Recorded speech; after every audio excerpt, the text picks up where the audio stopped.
I was saying the rosary at 8:30 in the morning with Father Kevin and his sister-in-law, a group of us, and we were sitting saying the rosary, and this Croatian man started screaming, "Look!" And what we saw was the sun coming at us, and it spinning like a wheel, and then we saw the crucifix disappear. Now, I wasn't looking for it. I suppose it brought me face to face. I remember thinking, I'm standing in the presence of God, and I suddenly realised at one stage that there were tears pouring down my face. I felt totally convinced right from the beginning. I absolutely knew that Our Lady was appearing to those children. No audible voice. It was simply as though someone had spoken to me, and the message that they had given me was there. And I knew it was from Mary. They see Our Lady, this is their story, and she speaks to them. For over 7 years, the remote Yugoslav village of Medjugorje has been a focus of world interest. Several million have gone there from the 5 continents. The pious faithful, non-believers, Catholics, Muslims, Lutherans, people of all faiths and none, priests, bishops, and even theologians. Journalists, radio and television reporters have also found it a fruitful source of copy and headline. Scientists of impeccable credentials have worked there with the most modern equipment. Why? The answer is in the unfailing testimony of 6 young people, 2 boys and 4 girls, now in their early 20s. They assert that they see the Blessed Virgin Mary every evening, that she conveys messages to them of universal importance, that she has confided to them secrets which will have great significance in the life of the Catholic Church. Apparitions of Our Lady have, of course, happened before, and in well-known cases have met with official church approval. Lourdes, Fatima and Knock are well-known examples. Apparitions in hundreds have been reported since the early decades of the present century, and are, even at the present time, spoken of in very many parts of the world. But Medjugorje is different. It's distinctive not only in its impact worldwide and the millions of pilgrims it's attracted, but especially so in the effect on the village itself. Its inhabitants are Croatians, traditionally Catholic, dynamic, reckless of danger, but occasionally sharply divided. Here now, since the start of the apparitions, has come total unity, despite long-standing local quarrels. Here, above all, is a unique community bound together by a special religious fervour. A whole village at Mass every evening of the year, and this now for many years. The amount of literature of all kinds, books, pamphlets and newsletters, the many audio and videotapes that have been and are being produced almost every week, is testimony in itself to the extraordinary interest shown by a largely material world in this basically spiritual happening. Medjugorje has also been studied year after year by a man who has an unrivaled reputation as an authority on the apparitions of the Blessed Virgin Mary. Father Rene Laurentin, who we'll meet later, has gone to Medjugorje 18 times, has published 11 books on the subject, and was on the scientific commission set up in 1985 to report to the Vatican on the apparitions. How and what will the Church decide? What is the Catholic Church's official attitude to these events, if any? Suffice to say that the local bishop, enmeshed in conflict with the Franciscans who look after the parish, was at first favourable, indeed enthusiastic, but has now turned very much against the apparitions and has even been heard to refer to them as the work of the devil. His own inquiry into the Medjugorje affair was dissolved by the Vatican. A new inquiry on a broader basis has been initiated. The results are eagerly awaited. Countless cases of religious conversion are known in the Medjugorje story, some of them truly sensational. Very many cases of physical healing have been reported too, some now receiving the professional assessment they call for. There are centres for spreading this message in over 50 countries, and there is an increasing global fraternity seeming to draw light, strength and close unity from this truly amazing phenomenon. To find out why they come and what they're hoping for, and whether their hopes are in any way fulfilled, we spoke to several people who have had personal experience of the miracles and the message of Medjugorje. But first I spoke to Vicka, one of the visionaries inside her own small and rather ill-lit house in the village. I asked her what kind of film she thought the Blessed Virgin would like me to make. Her answer, given through an interpreter, was rather startling. She said that her and those children are going to pray for you to make that film. And she also said, you have to pray for it, and Our Lady is going to show you. So there was the challenge. Here now is the film we made.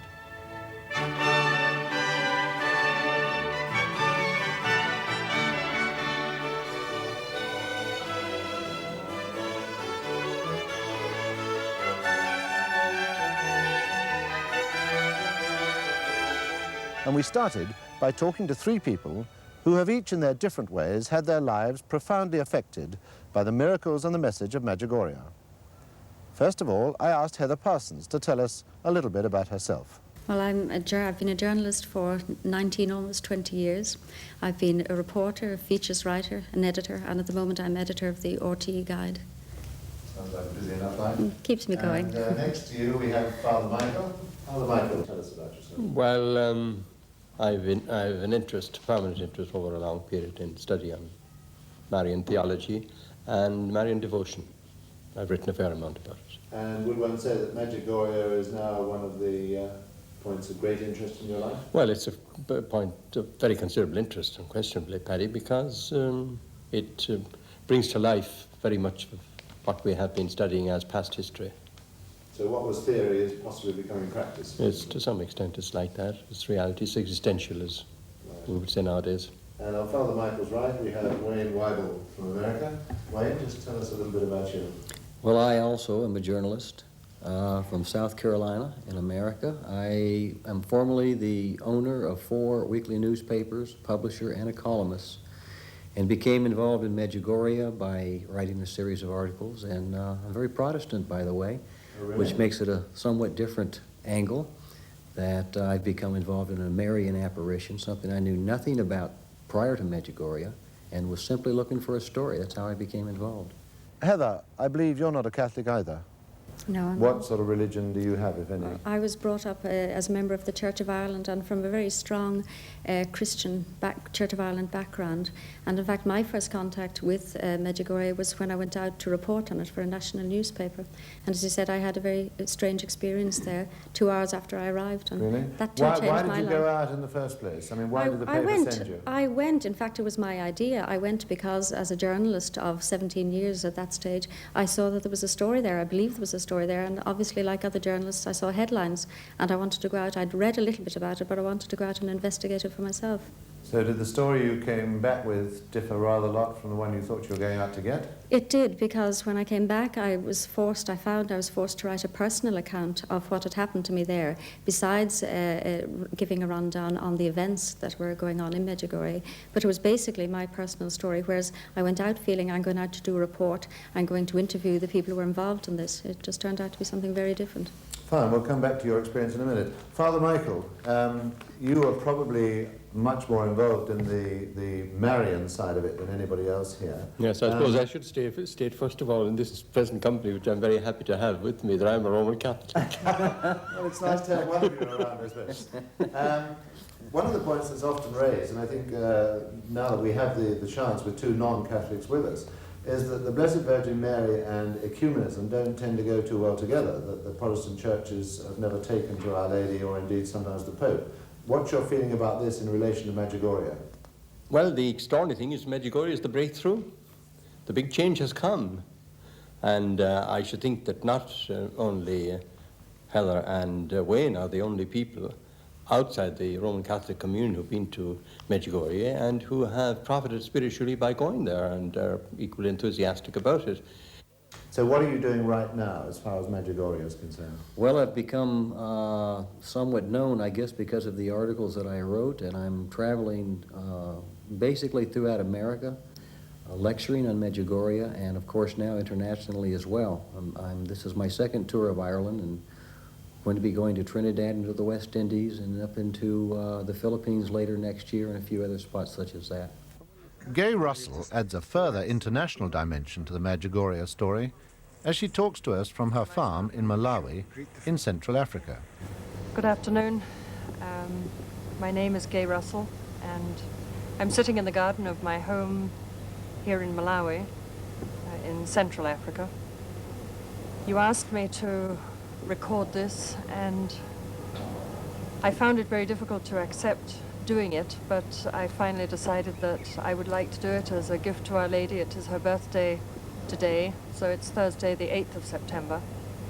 And I have a very dear friend here who's kindly come to help me and who's going to ask me the 3 questions that you sent to me. Wayne, you're a hard-bitten journalist, as they're usually described. I'd love to hear your experiences about Medjugorje. It began really in my own Lutheran church during the Sunday school class, talking about modern-day miracles.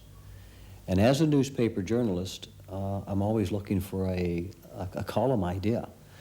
So at the end of this particular class, or very near the end of it, this one young lady in the class said, well, have you heard of what's happening in this little village called Medjugorje? It's in the middle of Yugoslavia, and according to what I've been told, the Blessed Virgin Mary, the mother of Jesus Christ, is appearing to 6 peasant children there. Well, I immediately swung my attention around, and there was not a thing spiritual about it. I simply zeroed in, as any good journalist would, and said that would possibly be a good story. So as soon as the class was over, I said, where did you hear about this? And she said, well, I have a Catholic friend who told me about it. And in my own ignorance, I said, what has Catholic got to do with it? I had no connection, because I had never given 2 thoughts to the Catholic Church, pro or con. I had never really thought about Mary, other than at Christmas time, the very fact that she was the mother of Jesus Christ and was mentioned in the Nativity. That was the extent, and that is the basic extent of the teaching within my Lutheran church. So I got a hold of this book, and I got a hold of the videotape. It was a thin little book. It was easy to read, somewhat primitively written. I read it. I was impressed. This had been going on for 4.5 years, and I did see a real good story. Well, a couple of evenings later, I put my 2 small children to bed, and my wife and I sat down to watch this videotape. And to this day, I have a very hard time explaining what took place in the next few minutes. But as this tape began to roll, it was as though all of my objectivity simply just deserted me. This tape was a story of Medjugorje? Yes, and I began immediately to believe in this. I don't know why. I, to this day, do not know why. As you know, any good journalist doesn't believe anything he can't touch or see or have a whole ream of fact behind it. And then the strangest of things happened to me. I guess you would call it my own personal phenomenon of Medjugorje. I watched on the film as these 6 young people fell to their knees in this point of ecstasy when Mary is reported to appear to them. And when this took place in the film, suddenly I felt a message within me. Now, there was no audible voice. It was simply as though someone had spoken to me, and the message that they had given me was there. And I knew it was from Mary. That's what really not only shocked me from the standpoint of receiving something, but it physically affected me. She said, you are my son, and you are to do my son's will. Write about Medjugorje, and this will become your life's mission if you choose to accept it. Well, to say that I was completely taken back would be an understatement. It was as though that whole room just sort of zeroed in on me and what was happening. And I did manage to glance at my wife. She hadn't moved, so I knew that she hadn't heard anything. And I sat there really in a physical state of shock, thinking, this is not possible. If someone had brought this to me, I would never believe it. Afterwards, I tried to explain it to my wife, and she looked at me as I would probably have looked at her, very skeptical, and she says, I think you need to take 2 aspirins and go to bed. You're overreacting to the whole thing. Well, thank God I never took the 2 aspirins, and I never really recovered. Heather, perhaps you'd like to tell us the experience that you had when you first went to Medjugorje. Well, as I said, 2 hours after I arrived in Medjugorje to do my report, I had a very personal experience myself of these signs and supernatural happenings, something that I would not have believed from anybody else. Nobody, no matter how close anybody had been to me, I would not have believed this from anybody else. It was something I had not expected to happen. But how long had you been there when this happened? Were you with your husband? No, I wasn't. I Right. went out there to do the report, and as I said, 2 hours after I arrived at the church of St. James in Medjugorje, I had this experience. Inside those 2 hours, I had tried to make contact to meet the visionaries. I've been told that I could do that the next day. But 2 hours later, I had a very strange experience, and it was simply that I was standing at the side wall of the Church of St. James. There were services going on. I wasn't sure what was happening afterwards. I heard it was the Rosary and the Litany of Our Lady, but to me it didn't mean much at the time. This was 3 years ago. But I was standing there, and I had my eyes closed, leaning against the wall of the church. The sun was beaming down on us at that side of the church, and I was attracted by the sound of Italian children who'd come in a coach. They'd been playing around, but they suddenly began to shout, and their cries were very, very urgent. And I looked around to see what had disturbed them, and they were pointing up into the sky. And I looked up to see what they were looking at, and you know the way you look up into the sun, you automatically raise your hand to shield your eyes. And I discovered at that point that I didn't have to shield my eyes, and that what I was looking at was in fact the sun spinning around like a great top, is the only way I can describe it, in the sky. There were colours coming from behind it, as if somebody was behind it throwing out colours, and these were swirling around it independently. What time of the day are we talking about? This was approximately 6 o'clock in the evening, and at that time the sun is very strong in Medjugorje. I have not been able since then to look at the sun at that time of the evening and to look straight at it. Question there, either Father may know the answer or Heather. Is that about the time of the day that the vision normally happen? Is there a fixed time for these visions, or do they happen any time? It's about 6:15 in the evening. Mm-hmm. So it is quite possible that what Heather was saying... Well, actually, there is a coincidence in time very often between that kind of phenomena that Heather is so accurately describing and the apparition indoors. But in fact, I didn't know that. It was the following day that somebody said to me, your experience coincided with the time of the apparition. No, I didn't. No, I didn't at all. Right. But as I said, I saw this continued to spin. There were people beside me, and a crowd of 30 or 40 people gathered. The other people were in the church at the services. But they gathered, and later on I interviewed them, but they were all pointing and looking up. Now, there are people of many nationalities, but it was quite obvious that people were seeing the same thing. And as I said, the sun continued to spin, and the colours continued to come around it. At one stage, the centre of the sun turned to black, and then it turned to red later on, and then it continued to spin all the time. And then at that stage, I saw something which I believe nobody else saw, although other people had individual experiences as well. But up above the sun, to the right, in the sky just above it, I saw what appeared to be letters, and then it was as if a cloud just passed away, and I saw the word peace written in English, P-E-A-C-E, but in what I would describe as Celtic script. And this, I mean, obviously was a very amazing thing to see. And I mean, I looked around me and I asked people, do you see this? And strangely enough, there were people who said they saw a cross through the sun. And various things. And then actually something else occurred. While the sun continued to spin, I saw what looked like a fountain of light coming out of it. And where the fountain reached the top, it separated, as in a water fountain. And I saw a shining white figure with arms held out that I immediately recognized. To me, it was the risen Christ, just as the children had said they recognized the person they saw as the Virgin Mary. And I was pulling at people beside me and saying, you know, there were people saying to me, can you see the host coming up out of the sun? And that didn't mean anything to me. And I was saying, no, but can you see the figure? And it was afterwards when I returned, somebody said to me, well, that's the difference between your religion and the Catholic religion. They saw the host, you saw the body. And to me later on, that was something that was very profound in my own spiritual life. The next day, the message was just as strong, and almost out of desperation, I says, Terry, what am I to do with this? And she says, go write about it and get it out of your system and be done with it. So I went into the office to write about it, and absolutely nothing would come out, and it was as though there was another message there, and it said, you need to go pray more and go study more. It took me 3 weeks. I had the worst case of writer's block I'd ever experienced. I just could not put it on paper. I did pray. I prayed like I'd never prayed in my life. I prayed on my knees, and that's something most Lutherans just do not do. I finally sat down, and when I began finally to write about it, it just poured out.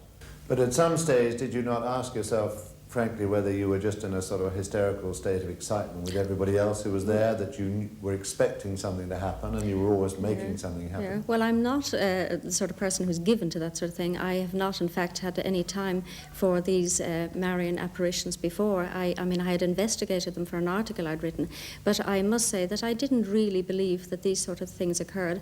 I'm also not an hysterical sort of person. In fact, when I came back with my report to the newspaper, the national newspaper I worked for, they they prefaced my article by saying that I had never been known to exaggerate, and they accepted my account. But obviously I did sort of think, is the sun getting to me?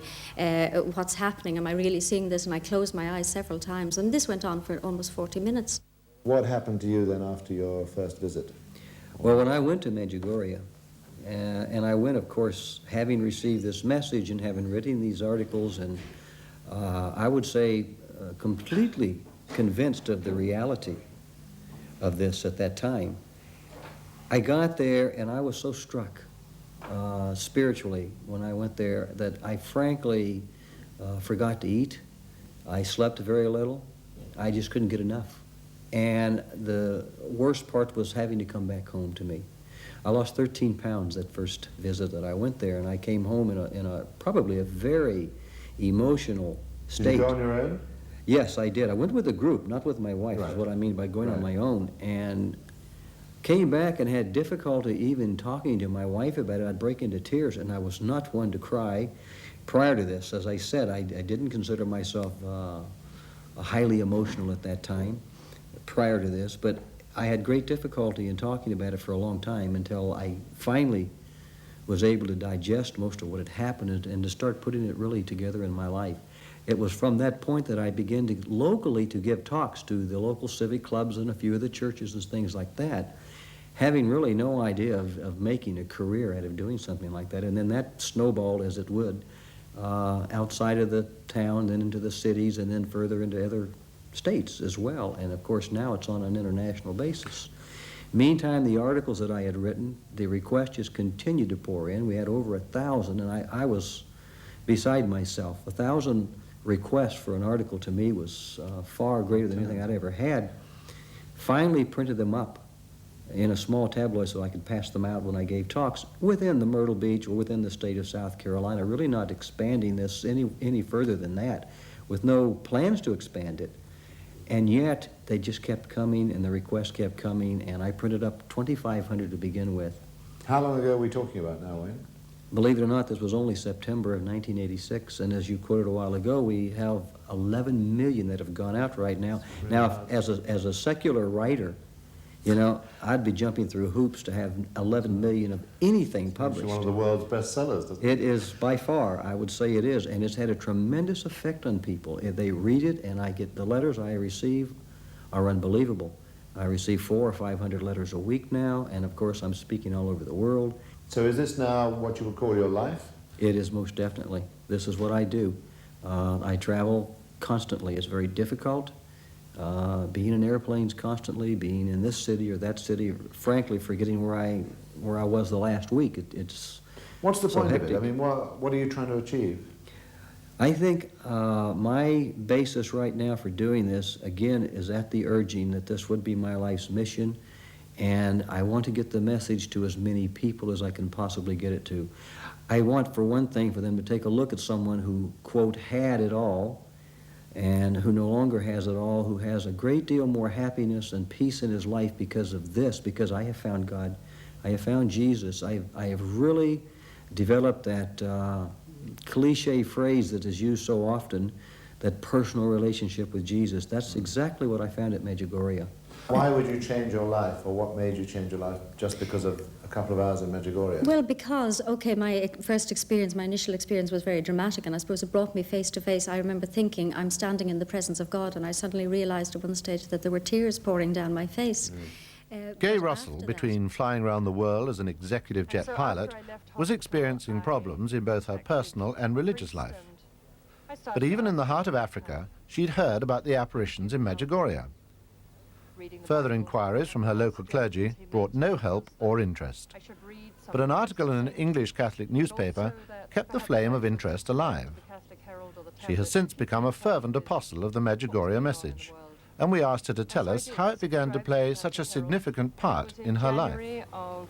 January or February of 1984, that I came home from a flight one day. It was a Friday, I always remember, and I had received a Catholic Herald, and I opened it up, and there was an article in it that said in bold letters, "Fast, pray, and turn to God, Our Lady requests."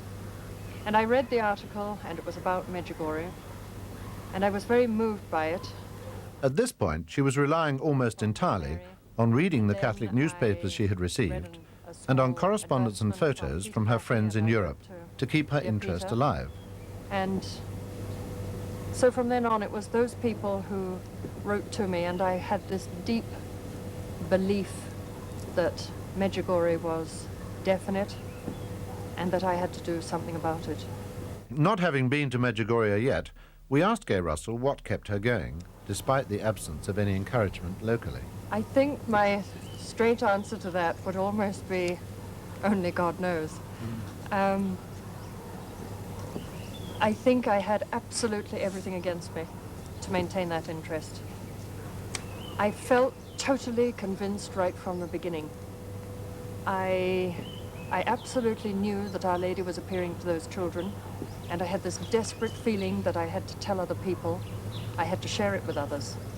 And so, of course, the first thing I did was to go to the priest, the local parish priest, whom I respected so much and whom I had been to for spiritual direction. But I went to him and I told him about Medjugorje, and he said to me straight away, "Gay, have nothing to do with this, nothing to do with apparitions." And that obviously upset me. I went to some of the sisters at the convent. I went to Mass on Sunday and I tried to tell the people there. I started to ask people, had any of them heard about it? I can only tell you that for a full 2 years, I had no support from anybody at all. Halfway through those 2 years, I suddenly wondered if it was necessary to go to Medjugorje. In the beginning, I was desperate to get there. I asked my husband, he said no, he wanted me to have nothing to do with it. And then after about a year, I suddenly thought of the 6 million people here who would never get there. And I thought, well, surely it's not just for people who go there. And I became terribly convinced that it wasn't necessary to go there. I've always led a very dramatic life. I've always had a very exciting life, and I've often been the first to do all sorts of things, especially with my flying. And so I thought, no, it's not necessary to go. And I found that just by living the messages as best I could here at home, my life started to change tremendously. My marriage became very deep and meaningful. I started to receive tremendous joy in my heart. And I started also to receive the gift of peace. I had this tremendous peace within me. One of the other great shrines of Our Lady venerated in the Catholic Church is at Knock on the west coast of Ireland, where Our Lady is said to have appeared over 100 years ago. It was there that we spoke to Sister Briege McKenna, a well-known preacher and author, with a healing gift both spiritual and physical. She was herself at the age of 24 subject to what she would call a miraculous cure. Having been crippled by arthritis for many years and in extreme pain, she was attending a prayer meeting in Orlando when, as she says, the Lord touched me, and she was healed. Father Michael O'Carroll was her spiritual director during her training to become a nun, and she has remained in touch with him ever since. Well, when I was a novice, which is 20-something years ago, he was the spiritual director for my first Superior General, who was an old lady, and I was looking after her. And he used to come, I mean, he seemed old then, that was years ago, but then I was much younger. And then I never met him again until about, I think 3 years ago. I met him because of my involvement with Medjugorje and his interest in Medjugorje. So I went to meet him and found him very refreshing. He's a great man. I know him very little, but he's so refreshing every time I meet him. He doesn't take himself too seriously. That's right. He has a high regard for you, but on this occasion he's dropped me right in it because he was supposed to be standing where I'm standing, interviewing you, but he had another spiritual commitment. So A, he apologizes, and B, I'm in the soup instead of him. Okay. So just to prove these miracles do happen, what we thought we'd do is talk a little bit about Medjugorje, which he wants you to do. And as it's getting a bit cool in Knock, we thought we might go on inside and do that. Sure, so if we walk on down here, we can continue that inside. I asked her to tell us how she knew about Medjugorje even before it happened. Yes, in May of '81, I was in Rome at a meeting and I met Father Tomislav Vlasic, and at that time I didn't know who he was, but he knew me. And he and a group of Yugoslavian priests asked me to pray with them. And at that time, he was spiritual director in Mostar for young people. And he was troubled because, you know, of the problems with youth, and especially at the time of the government. And in praying with him, I got an image, which I try to describe to people as like God uses the imagination. And I saw this church with 2 white steeples, and he was sitting inside the church, and from the table, the altar behind, there were streams of water flowing all around his chair and out into the body of the church. And I saw people drinking, like as if they were cupping it and drinking, and they would go out and bring others in. And I said to him, I don't know what it means, but one day you'll understand. And a priest came up whom I knew and had worked with in Latin America, a Sacred Heart father, provincial of the Sacred Hearts of Quebec, Canada. And he said to him, Our Lady's going to visit you. But you know, it didn't mean anything to me, and it didn't mean that much to, it was just a nice thought. Sunday I went down to give my talk Sunday morning. I got up about 5 o'clock on Sunday morning, and I was in, you know, to pray. And there was an icon in the little oratory. And Medjugorje was the furthest thing from my mind. I was thinking of what I was going to be teaching that day, asking the Lord to help me. When very clearly, now it was a voice, but I suppose a voice people think, did you hear it out? It was just like a very strong sense of it, like an idea, said, Briege, from the icon, as I'm saying the rosary, Briege, you must go to Medjugorje, and you will go on the Feast of Corpus Christi. So I went to Medjugorje. That was my first visit. And I wanted to go, you know, I didn't want anybody to know. I was going there for my own, you know, holiness and to seek from Our Blessed Lady. And I did have a marvellous experience the first, when I walked in the day before Corpus Christi. As I was sitting in, you know how crowded you've been there, the church is, I was sitting in the front of the church at the Eucharist, and Father Tomislav Pervan got up to speak. And as he was speaking, I started to cry. This terrible sadness came over me. And the girlfriend with me turned to me and she said, Briege, do you know what he's saying? And as I said no to her, the back of the altar, just, it was as if I could no longer see him, but I could see like a large TV screen. And for the next, during the 40 minutes while he spoke, I had this image of a mountain, like a volcanic eruption, and this black, thick lava pouring out of it. And I was in the middle of all these priests and bishops, and they were all walking towards it. And it was like I was in it, and yet I was sitting there. And I was saying to them, you don't need to worry. Don't be afraid. And I had this desperation inside me to try and tell them that the power of ordination, that they were given the authority to drive it back and to stop it from coming. And it was like trying to get something across to somebody who can't understand. And as I walked with them, I was very conscious, I'm so because of my work, I was very conscious that there were some who were going very rapidly towards it, while others were standing looking at it as it was this lava, I call it, to give it a name, you know, like it was black, thick smoke. And I kept saying, please don't go, please don't let yourself go into it. And just at that moment, as I saw the thick lava, they became the same colour, many of them ran away. And he stopped. So that ended it. And I went over to the rectory afterwards and I met Father Tomislav, and I said to him, I was very curious, because I often get, you know, when I pray with people, I often get insights, because I believe that I don't have to know anything about a person, that the risen Christ is right here. And if people open themselves to be ministered to, then Christ can reveal himself. I don't need to know anything. But I said to Father Tomislav, I'd love to know what you were speaking about. He said, Briege, my talk was on the power of the priesthood. But then the other experience I had when I was there the second time was that when I was in the room during the apparitions, I had a terrible, I thought I was going to die. This was my moment. I got a terrible pain in just above my breast, just a terrible, sharp pain that brought tears to my eyes. And I thought, well, I'm not sick. I have a good, strong heart. I got a physical. And just as it was the most terrible pain I'd ever experienced, and just as I was going through it, I heard, as the visionaries dropped, this voice said, Briege, this is just to help you to understand the pain I have for my sons and how much I want you to help them. I heard a priest at Medjugorje, a Franciscan, from the altar say that he thought the Blessed Virgin Mary, in his terms, was more important than ecumenism, and he had a feeling that ecumenism had been put on the top of the pyramid, as he said it, and his feeling was that the Blessed Virgin Mary should be on top of that pyramid.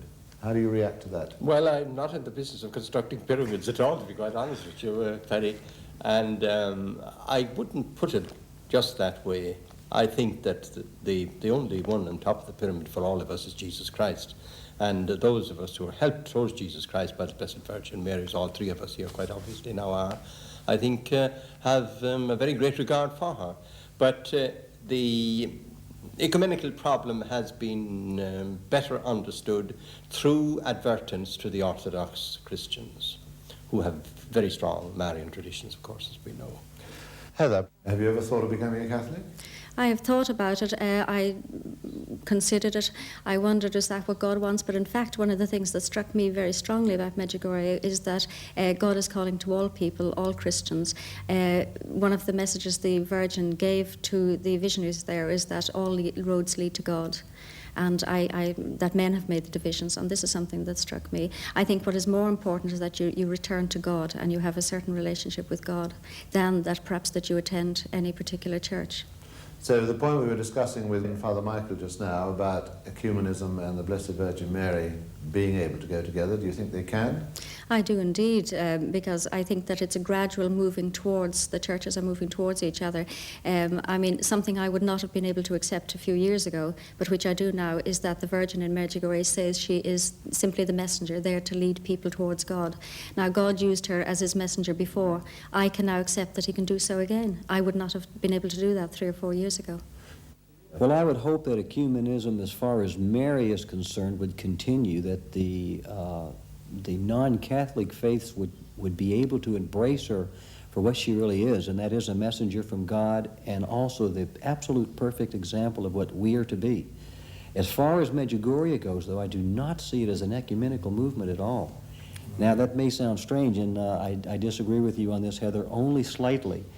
Let me put it this way. I don't see Lutherans and Church of Ireland and the Anglicans and the Catholics coming together in an ecumenical sense from what is happening at Medjugorje. I see the people of these faiths coming together as the children of God as one, with no walls between them. One thing Mary has emphasized at Medjugorje when she speaks about this being a message for all faiths is, and I love the way she put it herself, my son and I do not cut the cake where faiths are concerned. We do not divide it into pieces. We do not put walls between you. You do that. Is this one of the messages you're quoting? That is one of the messages, one of the actual messages. And she went on to describe a woman in the village who was extremely devout and actually, as she put it, near sainthood. And the children looked at her very shocked and very surprised, and they said, "Blessed Mother, the woman you are describing," because she called her by name, she says, "she is a Muslim." And Mary looked at them and she said, "Yes, I know, but that's for God to decide." Do you realize what would happen if we all accepted that and said, "Let me take care of this one soul"? There's where this individual peace comes in. So I don't see it as Lutherans and Catholics finally finding a common ground to come together to coexist. I see it as all of us coming together as the children of God and existing as one, not as separate individual religions. When you're telling me things like that, it's preempting an awful lot of questions, so let me come to one of them right now. Sorry. You, not at all, you are quoting the messages as though there is no doubt in your mind that A, the messages come, B, that the children write down exactly what Our Lady says, and for you all that makes sense and you have no question in your mind about it? Absolutely none. I find nothing coming out of the messages at Medjugorje, the individual messages that Mary is giving, or the overall message of conversion. I find nothing really contrary to the doctrine of really any Christian faith. Now, I've been challenged on that. I've been challenged on that by Lutheran pastors of my own church. And maybe the challenge comes from the fact that purgatory is mentioned or the rosary is mentioned, and they see that as maybe against their church doctrine. But what I'm saying as far as the scriptures are concerned, and as far as the Creed, the Nicene Creed, the Apostles' Creed are concerned, there's nothing coming from Medjugorje outside of Holy Scripture. How would you react to somebody saying you sound a bit gullible, Mr. Weible? Well, after 20 years as a journalist and after, 10 years of owning my own publications, I would say that the last thing I am is gullible. Father Michael Carroll, in addition to writing many books on the subject, went to Medjugorje for the first time in 1983 and has remained a staunch but questioning enthusiast ever since. We spoke to him in his garden in Dublin and asked him about the attitude of both the Church and the Pope to the apparitions. Father Michael. It is currently believed, and I think I can say this with all the reservation that is necessary and respecting his authority, that he accepts the authenticity of the apparitions. He does not wish to intervene because there is a general principle that in the government of dioceses or in the government of countries subject to a national episcopal conference, the Pope allows people to exercise their own authority. There are various indications that he does view Medjugorje favorably. He sent blessings, one of which I have seen in his writing, to the children, to the witnesses, which is rather exceptional, let's face it. And he has encouraged people to go there and received recently Brazilian bishops and priests who were on their way to Medjugorje. He has asked people to pray that the matter will be properly and correctly, and I should think favorably resolved. I would say broadly that the present Pope is favorable but does not wish to intervene. Where do you think the Pope stands on all this? Unofficially, the Pope has indicated by comments that he's made that he is very favorable toward Medjugorje, and I think that could be backed up also by the very fact that it's been going on now for 7 years. And in that 7 years, and the Catholic Church is extremely cautious, and they ought to be. They ought to be. And the rest of the world, the rest of the Protestant faiths are going to look at whatever they do. And they're going to base their own feeling, I think, on what the Catholic Church does. They have been long in investigating this thing already. They have been very, very cautious in their approach to it. But by the same token, if something like this takes place and something comes up within that that's outside of church doctrine, it's immediately censored. Now, Medjugorje has gone on for 7 years. It's not been censored. I think that basically gives an overall approval as to what's happening. The official position of the Catholic Church is now is that the faithful may freely go, but they go as individuals and they reserve their final judgment until the Church has ruled on it. I find that to be, a very civilized way of approaching this thing. On the question of bishops, I gather that the local bishop has not been, let's say, entirely on the side of these appearances at Medjugorje. The local bishop has been very opposed, and he has issued a number of statements.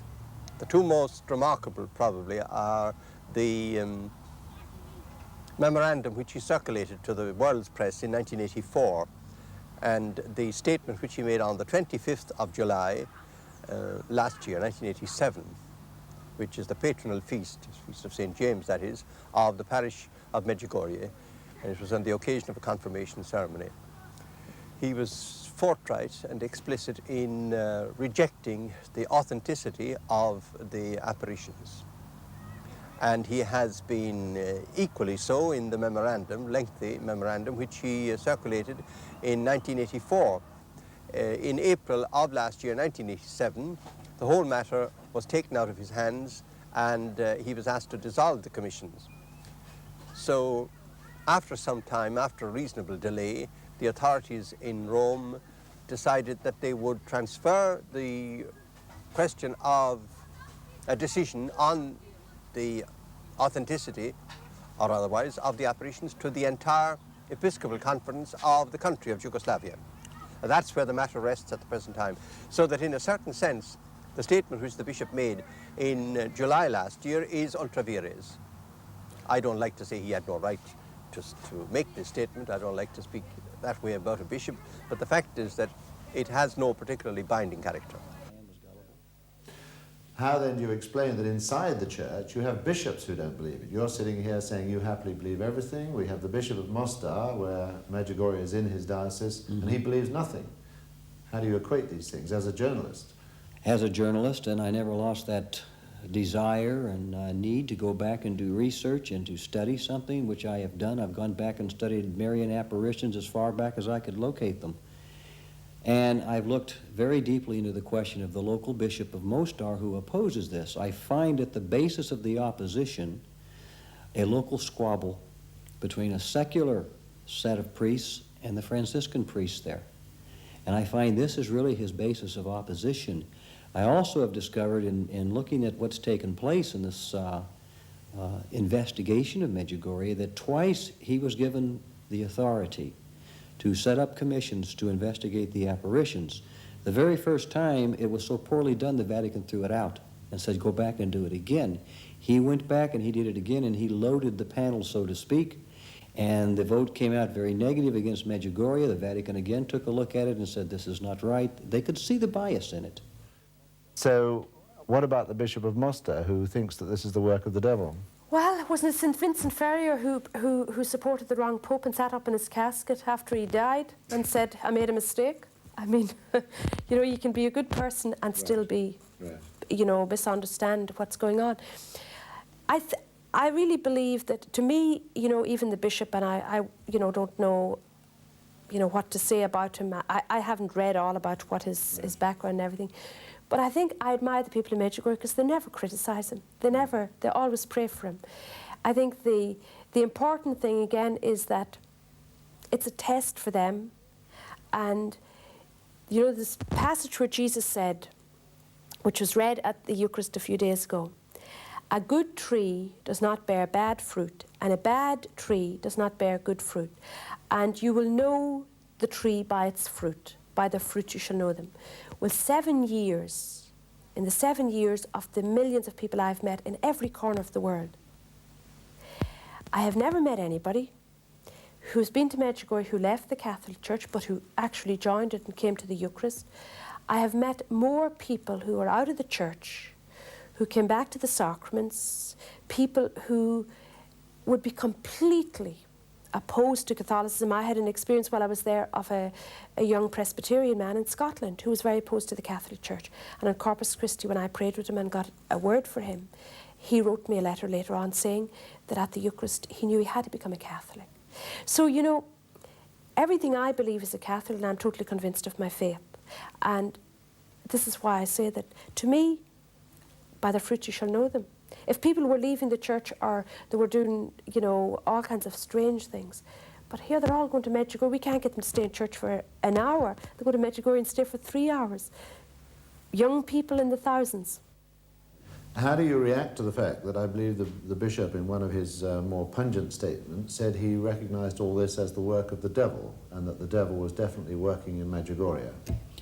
I think if this is the work of the devil, it's probably the biggest mistake he's made in eternity.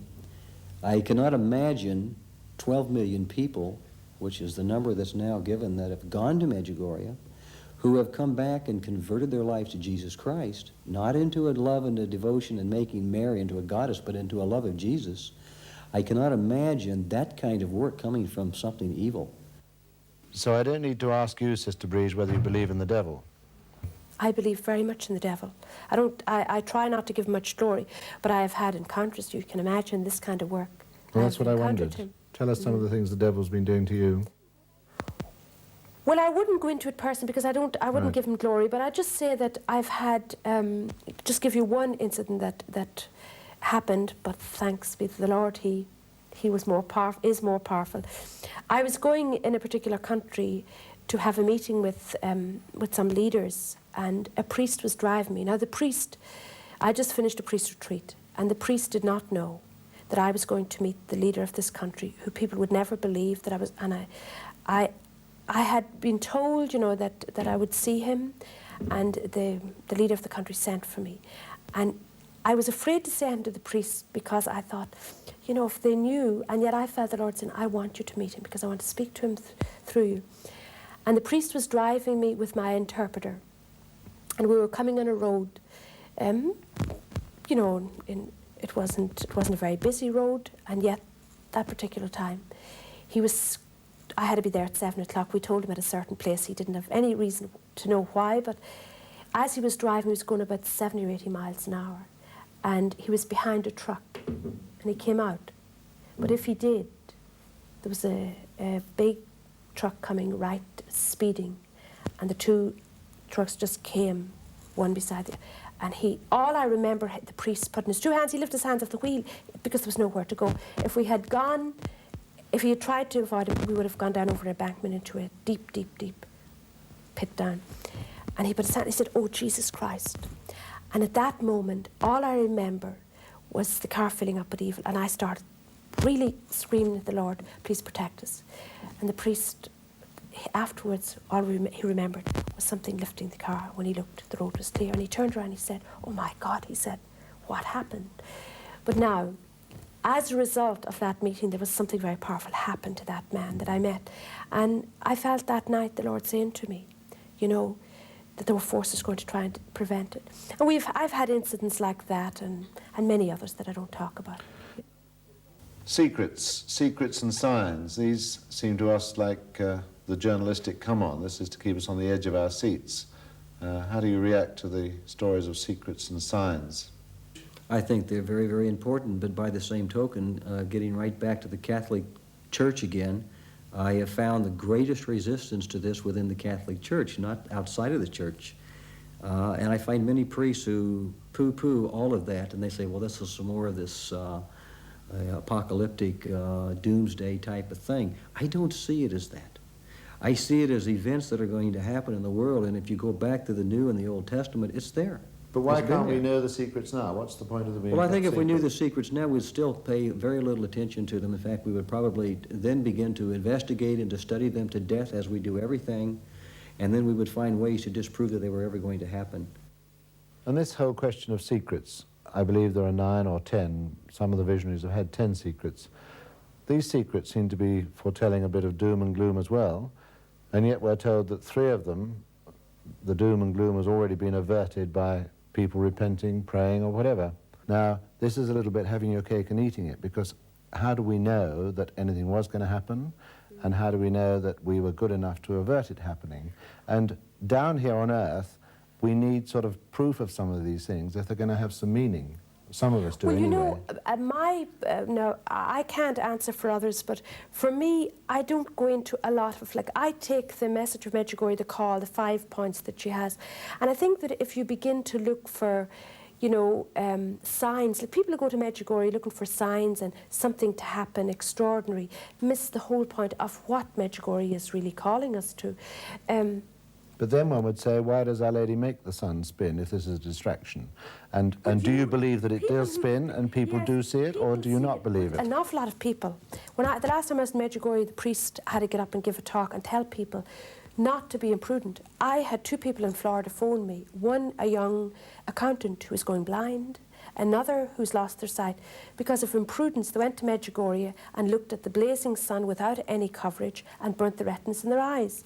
And when they talked to me, I said to them, you know, that is what the very thing that the priests in Medjugorje are trying to tell people, that, you know, I saw the sun spinning. I wasn't even looking. I was up the hill saying my rosary. And you looked at it and it didn't affect your eyes? Yes, I was up I was saying the rosary at 8:30 in the morning with Father Kevin and his sister-in-law, a group of us, and we were sitting saying the rosary, and this Croatian man started screaming, "Look!" And what we saw was the sun coming at us, and it spinning like a wheel, and then we saw the crucifix disappear. No, I wasn't looking for it. And how important are these miracles and sun spinnings, and have you had any experiences yourself? Well, let me begin by telling you, yes, I've had many of the phenomenal experiences of Medjugorje. The sun is probably the most commonly known. Tell us what happens. I've seen the sun. It seems as though a huge disc overlays on the sun, and that it spins. It has the appearance of spinning on the outer edges, and these beautiful colors come out of it. I've heard it scientifically explained as well, which doesn't surprise me, because I would assume that God would use science, since he is the one who gave it to us to begin with. I've seen the cross on the mountain completely disappear. Really? The very fact of staring into the sun, by the way, is a phenomenon in itself, that you could sit there and stare into the sun for 15 or 20 minutes. I've seen many, many things there, and like Father is pointing out, they are to be treated with great respect, but by the same token, they are merely signs. I gather we're getting towards the end of what's called in the Catholic Church a Marian year. and I think that ends in August.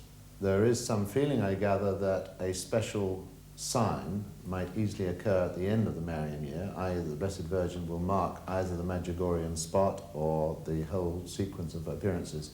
Do you think this is likely to happen? Does it matter to you whether it does or doesn't happen?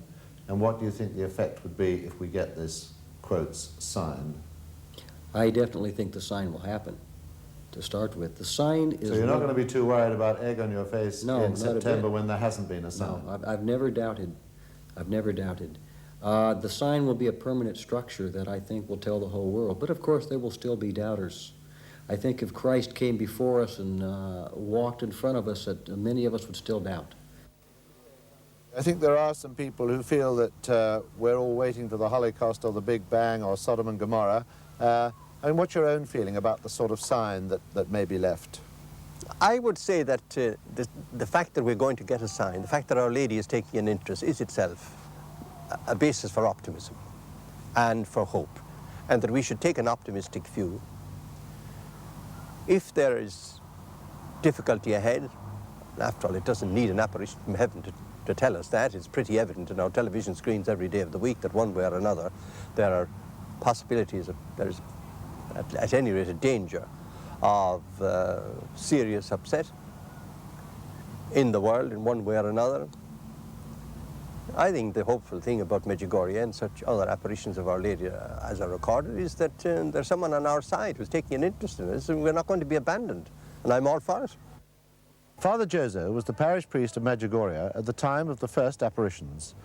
He has since been jailed by the authorities for his steadfast defense of the children and their story, and his hearing was permanently impaired by the treatment he received whilst in prison. He is often referred to as the first martyr of Medjugorje because of the many burdens and sufferings he's endured on behalf of the visionaries.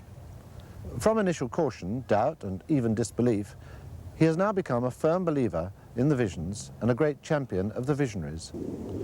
Father Jozo might well be called one of the first martyrs of Medjugorje. Perhaps you'd like to tell us a bit more about him.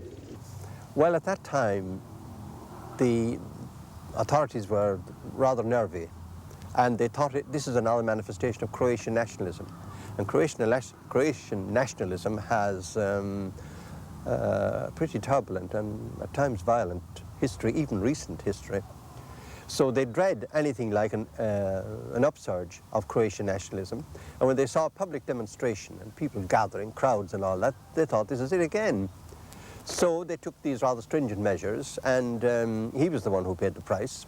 He was put into jail. He has suffered permanent ear damage because of the noise in a furniture factory where he was put to work. But as a result of world protests, and some came from very high authorities, government authorities in Italy, I understand, he was released after a year and a half. And he has recovered, but I don't think he will ever fully recover his hearing. I believe it's even got as far as Gorbachev and Reagan. Is that right? That they're getting involved too? There is a very strong rumour, and there are grounds for the rumour, that there has been contact between one of the visionaries in Maria, in Medjugorje, and let's put it, the White House and the Kremlin. Now, the response has come from the White House indirectly through the American ambassador to the United Nations. I've seen a photocopy of his letter, which he acknowledged the fact that there had been communication and was acknowledging the prayers that had been offered with gratitude. And significantly, the treaty limiting arms was signed on the feast of the Blessed Virgin Mary, the 8th of December, 1987. Another miracle. Well, let's hope so. Just to sum up, Father, would you think we've got here what we call another Lourdes Plus on our hands? Oh, I should think so. I've been very heartened by the fact that the Orthodox in Yugoslavia are showing an interest in the events, and there are so many distinctive characteristics that haven't been seen in any previous apparitions. There's the worldwide interest, which is sustained. There are the scientific tests that have been conducted. As far as I know, no visionaries have been subject to the kind of tests that, for instance, Professor Henri Joyeux of the University of Montpellier and Professor Sanguinetti of Milan have conducted on the children. as well as the enormous interest of contemporary journalists, religious journalists, and theologians, the foremost Marian theologian of the day being Rene Laurentin, who has been interested from the very early days and has committed himself completely to the authenticity of the apparitions. And I assume it would be true to say that you have no doubts yourself about the appearances? None whatsoever, but that does not mean that there may not be mistakes now and then. Right. That's the human condition. Rene Laurentin travels the world writing and lecturing on the apparitions of the Blessed Virgin.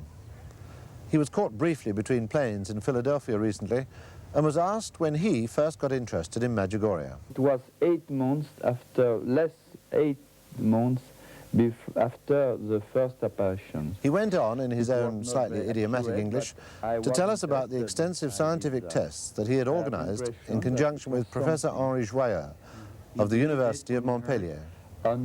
These included electroencephalographs, electrooculographs, eye reflex tests, and audio response tests, all of which took place during the so-called ecstasies of the children. The result and detailed analysis of these tests are contained in his recent book, Scientific and Medical Studies on the Apparitions of Medjugorje. The unanimous conclusion of these studies, he says, are that the visionaries are psychologically healthy with no signs of neurosis or hysteria. Their ecstasies are not a pathological phenomenon. We are not dealing with hallucination or accident. Before proceeding with these exhaustive tests, the visionaries asked the Virgin's permission for them to take place. And it was with her consent that he proceeded, and of course with the willing consent of the visionaries too. We asked him for brief details of the apparitions and the visionaries' reactions to them. They begin, he said, with a recital of several Our Fathers, Hail Marys, and Glory Bees until the Virgin appears. The first phase is contemplation or conversation. Suddenly their gaze, already fixed on the location of the apparition, becomes more intense. Thus they enter into a first phase of the ecstasy. Some, in particular Ivan and Maria, simply contemplate. Others, particularly Vicka and Ivanka, converse, sometimes together with the apparition. Their lips can be seen moving, but no voices are heard, just as it was with Bernadette at Lourdes. The second phase, prayer with the apparition. Suddenly, all their voices become audible, and they say in Croatian, "Who art in heaven, hallowed be thy name," etc. The third phase is the contemplation or conversation. Their voices disappear again for a second period of contemplation or conversation. Then comes the end of the apparition, and suddenly the 5 pairs of eyes and the heads are raised. This is most noticeable in the case of Jakov, the smallest visionary. He went on to say that while some people say the secrets are all about doom and the end of the world, it's interesting to see that Ivanka, who knows all the secrets, is not only married, but has a beautiful daughter and always seems very happy. When you talk about the message, which you've done several times, what do you think the message is of Medjugorje? Well, it's very clear. She's asking that we take a look at our world today and see the direction that it's gone, and I don't think it takes a genius to figure out that we're not exactly doing things right, especially as far as the spiritual is concerned, and to convert our lives, or to reconcile with Jesus completely, or to reconcile with God, if you will, because I think the message is just as potent for a Jew as it is for a Christian, or a Muslim, as I pointed out a while ago. Her message is one of prayer, conversion, fasting, and penance. And if you do these things, of course, then you have that relationship with Jesus. After returning from her visit to Medjugorje, Gay Russell found that the real significance of Our Lady's message came to her more clearly when she was sharing it with the local Malawians and going to Mass with them. But through going to these masses, I was led to a Malawian girl, Monica, and we became terribly friendly. And through her and telling her about Medjugorje, I met some other Malawians.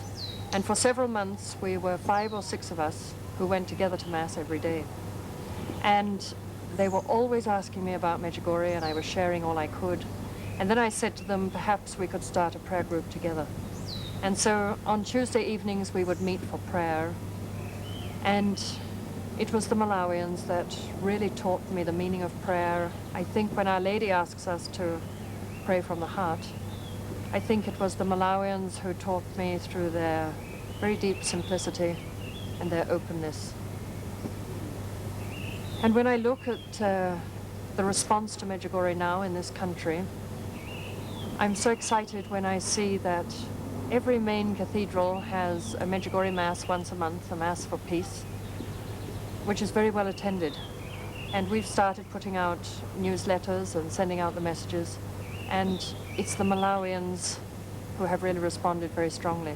And now it's not only Malawians, now it's every community. And I would say that we're a very multiracial group, we're very mixed, but I find it very significant in this part of the world. So what is Medjugorje doing, if anything, to your life now?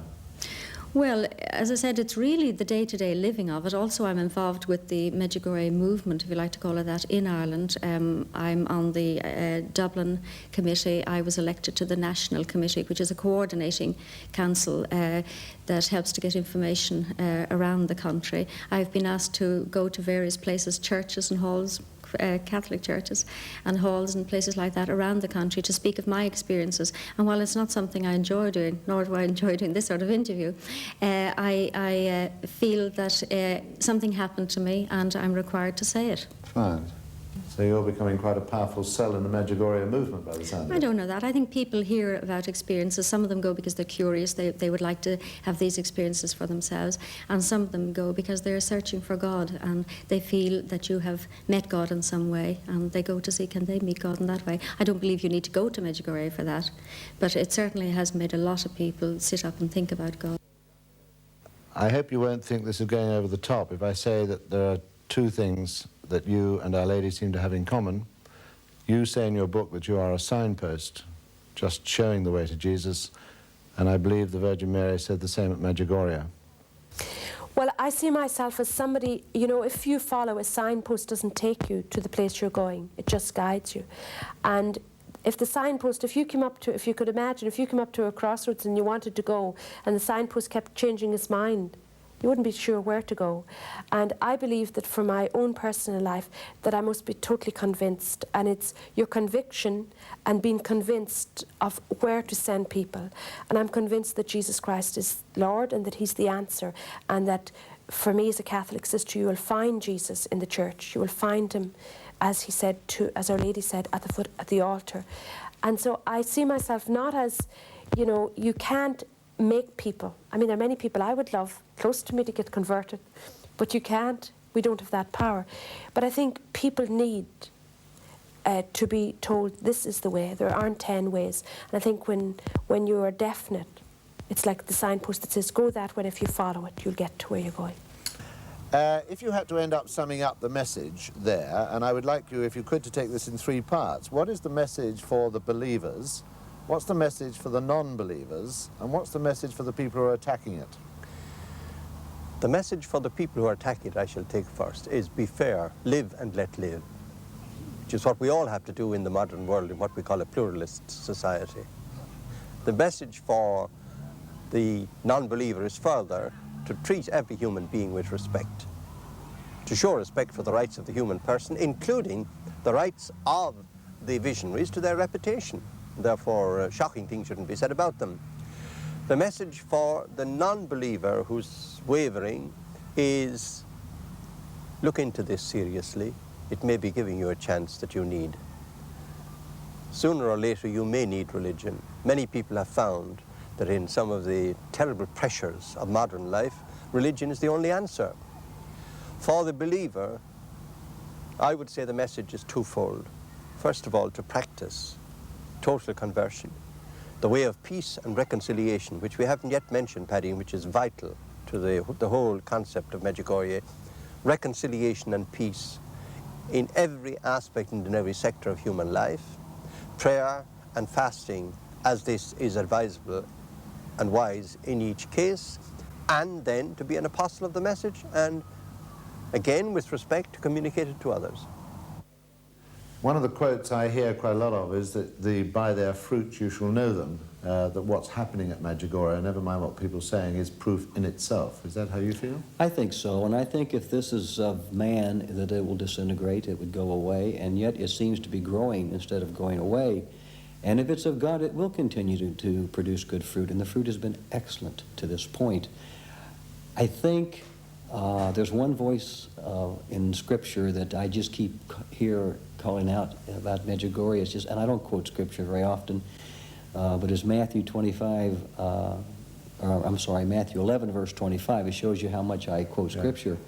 And it's Jesus speaking to God, and he says, "We praise you, Father, for you have hidden from the learned and the clever what you have revealed to the merest of children." Now maybe that's an overall coating of what's going on there, but I find that the simplicity is what really confounds many of us who are educated or who thinks we're educated and who are in these fields in the technical world. We have a hard time dealing with something as simple and direct as a miracle of God. Father Richard Foley, who is the spiritual director of the Medjugorje Centre in London, is a Jesuit theologian who's been to Medjugorje 10 times already and writes regularly about it in the Catholic press. We asked him to give us an update on the situation in Medjugorje today. Father Richard Foley. Yes, I'd be pleased to, Paddy. I think Medjugorje can be summed up in the phrase business as usual. Indeed, Medjugorje business, which of course is the Lord's business, is booming. The pilgrim multitudes still throng the place. The last count of priests who've been there is anything past 13,000 now, and 11 or 12 million pilgrims. You see these crowds at Mass in the evening, the various language Masses in the morning, and they, of course, all these extraordinary phenomena are focused upon the visionaries. Now, what is the situation there? Well, two of the visionaries, Mirjana and Ivanka, having received all 10 secrets God's mother is entrusting to them, no longer see her on the same regular basis. The remainder, the 4 others, that is to say Maria and Vicka and Yakov and Ivan, do still see her every evening.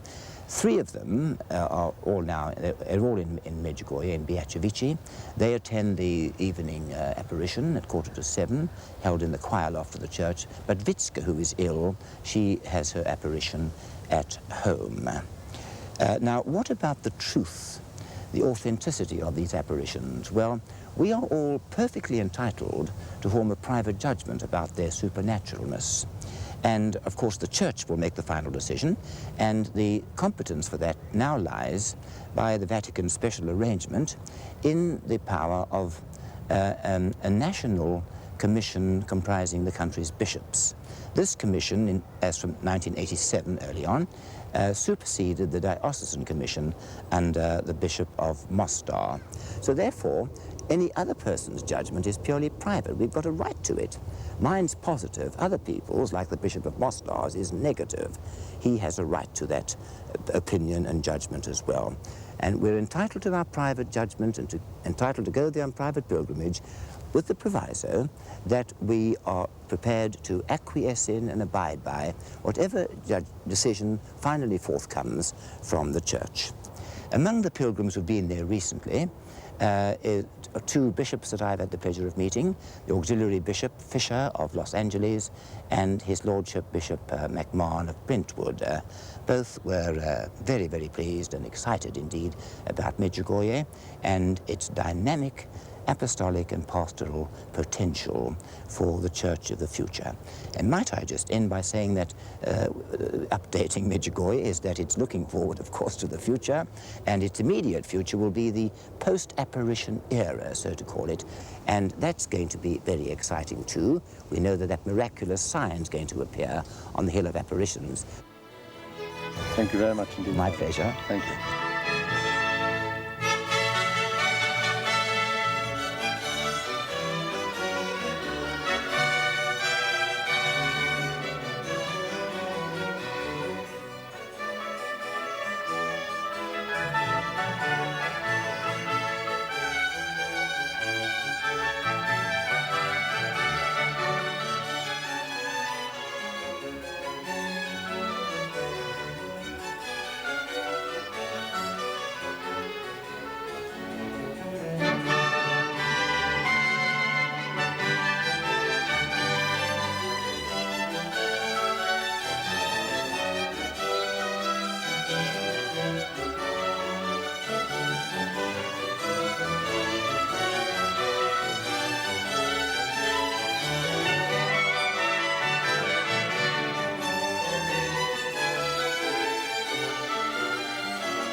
and I'm meeting the most wonderful people, and I feel that it's all part of Our Lady's plan to spread the message here in Malawi.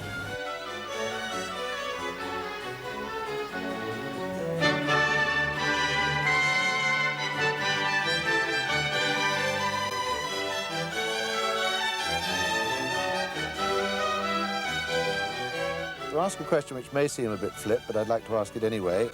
In the messages that I've read, it seems that the Blessed Virgin Mary often cries. Does she ever laugh? Oh, yes. Oh, I think so. Oh, yes. I think this has been recorded. Well, you would expect that. God has a sense of humour, hasn't he? Well, I hope so. How on earth could he put up with mankind if he didn't have a sense of humour? I hope so. On the 6th of May, 1985, Ivanka became the second visionary, Mirana was the first, to be given all 10 secrets from the Blessed Virgin. On the following day, the 7th of May, she received her last apparition, which she enjoyed alone and which lasted for 1 hour. This is part of Ivanka's description of her vision on that day. First, she said, Our Lady asked me what I would like. I answered I would like to see my mother again. Her mother had died in April 1981, 2 months before the first apparition. Ivanka continued, Our Lady smiled and gave the sign of yes, and suddenly my mother appeared. She was smiling. Our Lady told me to get up, so I obeyed her. My mother held me, and then she disappeared.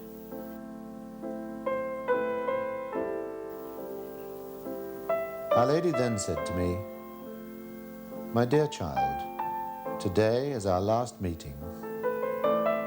Do not be sad, because I will come again each year on the anniversary of the apparitions. And Our Lady continued, Dear child, do not think you have done anything wrong, or that such a thing is the reason I will no longer come to see you. No, nothing like that. You have accepted with all your heart the plans of my Son, and you have answered him in everything. Few persons on this earth have known this great grace that you and your brothers and sisters have received. Be happy, because I am your mother who loves you, Ivanka. Thank you for your answer to the call of my Son. Thank you for your perseverance. Thank you for having stayed with him as long as he asked you to. Dear child, say to all of your friends that my Son and myself, we're always near them when they call us. I then asked Our Lady if I could embrace her. She nodded, and I kissed her. I asked her to bless me. She blessed me and smiling said, Go in the peace of God. She left slowly, accompanied by her 2 angels. Our Lady was very happy, very joyful. When asked by a friend how she felt now that her apparitions had ended, lonely, Ivanka replied, even lonelier than when my mother died. And so the living story of the miracles and the message of Medjugorje continues. It seems that God alone knows how and when it will end.